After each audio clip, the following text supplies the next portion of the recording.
NFIB 8월 소기업 낙관지수 살펴보도록 하겠습니다. 컨센이 93.62였는데 8월달은 91.2로 컨센을 하회했고요. 직전달 93.7에 비해서도 더 떨어졌습니다. 사실 지난달이 보시는 것처럼 이렇게 반등을 하면서 중소기업들도 이제 돌아섰다, 경기가 확장된다, 이런 얘기도 있었지만 사실은 이때 제가 일시적인 반등으로 설명을 드렸었고요. 역시나 8월달 다시 반락을 하면서 재차 흐름이 08년도 금융위기 당시처럼 일시적인 반등 구간으로 해석할 여지로 나타났습니다. 50년 평균이 98이라는 레벨이거든요. 현저히 낮은 수준을 지금 현재 32개월 연속해서 기록하고 있는 중이고, 지금보다 낮은 구간을 보였던 사례가 몇 번 없을 정도로 상당히 소기업 낙관지수가 떨어져 있다, 이렇게 봐야 될 것 같습니다. 사실 지난달 이렇게 반등을 하게 된 직접적인 요인 중에 하나가 전반적인 비즈니스 상황에 대한 전망이죠. 심리지수입니다. 이게 크게 개선이 되면서 지난달 소기업 낙관지수를 끌어올렸고, 이번 달도 사실 높은 수준에서 유지가 되는 것으로 나왔어요. 마이너스 13을 기록했는데, 물론 지난달 마이너스 7에서는 떨어졌지만 지금도 이 구간에 비해서는 상당히 높은 구간이죠. 근데 다만 이때는 40년 만에 최악의 인플레이션으로 집계된 상황이었기 때문에 소기업 비즈니스 업황에서는 상당히 부정적인 구간으로밖에 해석이 안 되는 구간이고요. 사실 과거 경기 침체 레벨이 지금 수준이라는 것을 확인할 수 있습니다. 더불어서 심리지수, 비즈니스 상황에 대한 전망 집계가 IT 버블 당시에는 이렇게 상승하는 흐름이 나오다가도 경기 침체에 진입을 했던 사례도 있었고요. 금융위기 당시에도 이렇게 반등을 했던 그런 구간도 있었습니다.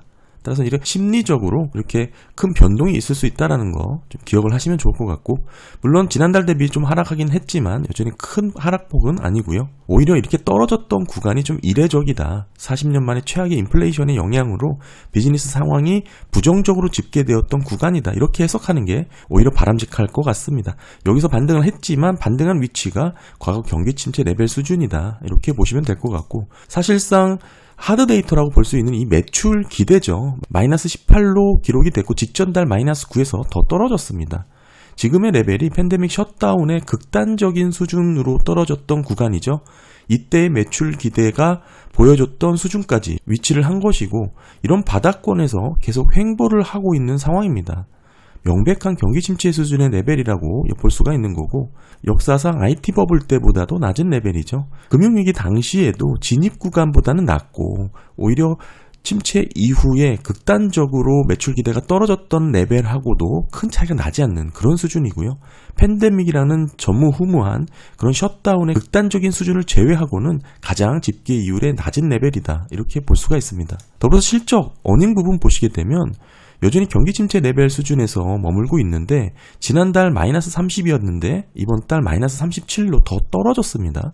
수익이 개선되지 못하고 바닥권에 머물고 있는 상황에서 이번에는 그 저점을 이탈하면서 더 낮아지는 그런 모습을 보여줬고요. 상당히 심각한 모습을 보여줬다라고 생각합니다. 재고 현황도 보시면 뚜렷하게 업황에 대해서 엿볼 수가 있는데, 마이너스 9를 기록했습니다. 직전달도 마이너스 9였으니까 변함이 없는 것으로 나왔고요. 이렇게 절대 재고 레벨 수준이 낮다라는 것은 전반적으로 경기 업황이 추세 반전된 흐름은 아니다. 수요 전망에 대한 부정적인 입장을 유지하기 때문에 낮은 수준의 재고를 유지할 것이다. 기업들이 재고 보충을 하지 않는 이유에 대해서 고민을 해보셔야 되고, 재고 레벨이 낮다라는 거를 갖고 극단적인 경기 침체는 없을 것이다 라고 생각하시는 분들도 있지만, 제가 내구재수주 영상을 말씀드릴 때 이 재고 사이클을 늘 말씀드리고 있죠. 지금 현재 레벨이 여기입니다. 조정 구간의 끝이죠. 거의 제로에 붙었습니다. 그런데 보시면 이렇게 떨어지다가 침체 구간을 들어서고 나서는 이렇게 마이너스권역으로 떨어진다는 거 매번 말씀을 드렸었죠.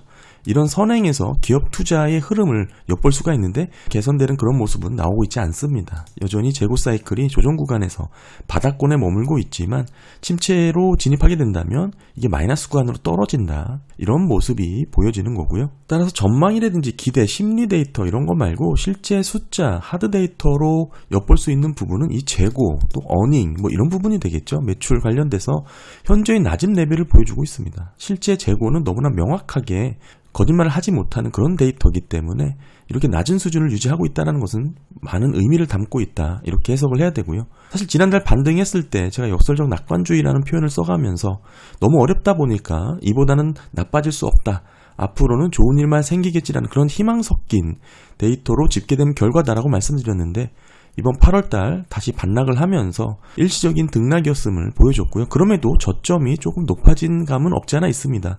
조금 더 지켜봐야 될 그런 부분으로 엿보이하고요. 그럼에도 기대지수가 크게 떨어지지 않은 상황에서 이 정도의 하락을 보였다는 것은 여전히 하드 데이터가 부진을 넘어 악화된 모습을 보여준 데이터가 많았다. 이번 8월 데이터는 그렇게 보시면 좋을 것 같습니다. 전미자영업 석유 낙관 지수는 고용자 10명 이하, 연간 총 매출 50만 달러 이하 기업으로 산정을 하지만 100인 이하 중소기업까지 확대하더라도 그 어려움이 크게 다르지 않다. 제가 누누이 강조드리고 있죠. 전미자영업 소기업 낙관 지수를 살펴보는 이유 자체가 민감하게 경기 변화에 대해서 살펴보기 위함입니다. 매크로 분석에 있어서 선행적으로 살펴볼 수 있는 민감한 데이터를 중요하게 봐야 되는데 그런 측면에서 NFIB 소기업 낙관 지수가 의미가 있다. 제가 누차 강조드리고 있죠. 구인 건수 관련해서도 노동시장 여전히 추세적으로는 이렇게 계속 감소하고 있는 모습이 나왔지만 직전달 대비 소폭 반등하는 모습이 나왔고요. 채용계획 같은 경우는 지난달 15%포인트에서 더 떨어져서 13%포인트를 기록했죠. 추세 자체가 계속해서 감소하고 있는 이런 모습이고 졸트보고서와의 상관관계가 높은 구인 건수 관련해서는 조금 반등을 했지만 큰 의미 없는 반등이고 채용계획은 오히려 소폭 감소하면서 반대되는 모습이 나왔지만 궁극적인 큰 흐름에서는 큰 의미가 없다 이렇게 봐야 되겠죠. 네, 물가 한번 살펴보면 임금 상승률의 선행지표죠. 보상계획 데이터의 흐름 보시게 되면 서비스 물가에 직접 영향을 주는 부분입니다. 8월 조사에 의하면 20%로 향후 3개월 동안 보상을 인상할 계획이라고 응답한 비율이 20%다. 이런 뜻이고요. 직전달 18%에서 2%포인트가 반등을 했습니다. 즉 보상 계획을 하겠다는 응답 비율이 더 높아진 겁니다만 이렇게 반등한 레벨 자체가 팬데믹 이후의 단기 저점이 18%거든요. 거기서 2%포인트 차이밖에 나지 않는 불과 그 정도의 수준이고 고점하고 비교를 해보면 마이너스 10%포인트 낮은 수치이기 때문에 오히려 추이 자체가 이렇게 계속해서 감소하고 있다. 이게 중요한 부분이고 지난달 대비 소폭 반등한 부분은 그렇게 변동성 구간으로 큰 의미는 없다. 이렇게 봐야 되겠죠. 실제 보상을 단행한 게 33%입니다. 직전 달과 변화가 없이 동일하게 나왔고 이런 부분에 있어서 이번 달 보상 계획 데이터가 높아진 부분은 반감된다. 이렇게 볼 수가 있겠죠. 더불어서 향후 3개월 내 제품 가격 인상시킬 계획에 대한 비중입니다. 이는 CPI 상승률과 매우 높은 상관관계를 보이고요.